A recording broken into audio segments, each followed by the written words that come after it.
हाल ही में honourable supreme court के सब कास्ट कैटेगराइजेशन के जजमेंट के बारे में आप लोगों को बताना चाहूंगा,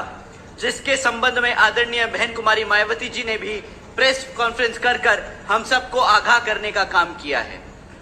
साथियों, इस जजमेंट के तहत अब राज्य की सरकारें SC/ST के अंतर्गत आने वाले अपनी मर्जी से अपने राजनीतिक लाभ के लिए अपनी मर्जी से किसी भी SC/ST जाति को आरक्षण का लाभ दे सकती है और अपनी ही मर्जी से छीन भी सकती है, यह कहकर कि ये जाति के लोग पैसे से संपन्न हो चुके हैं तो इनको आरक्षण की जरूरत नहीं। साथियों, आप सभी जानते हैं आरक्षण की मूल भावना प्रतिनिधित्व की है, समाज को आगे बढ़ाने की है, लेकिन इसे बार बार गरीबी मिटाने के कार्यक्रम को बनाकर हमेशा से आरक्षण को हटाने का काम किया गया है।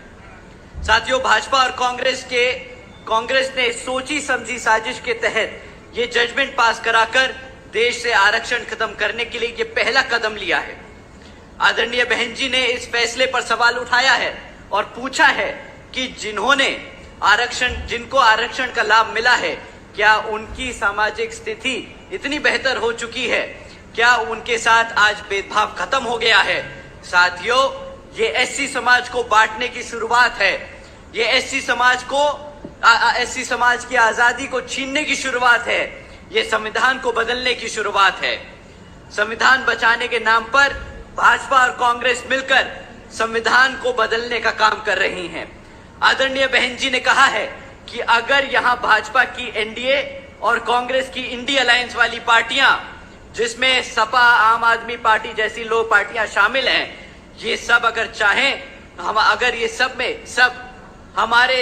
SC/ST हमारे रिजर्वेशन के सच्चे हितैषी हैं, हमारे SC/ST समाज के आरक्षण के सच्चे हितैषी हैं, तो सब मिलकर पार्लियामेंट के जरिए रिजर्वेशन एक्ट को संविधान की 9वीं सूची में डालकर रिजर्वेशन को हमेशा के लिए सुरक्षित कर दें, ताकि आगे हमारे रिजर्वेशन से कोई भी खिलवाड़ ना कर सके।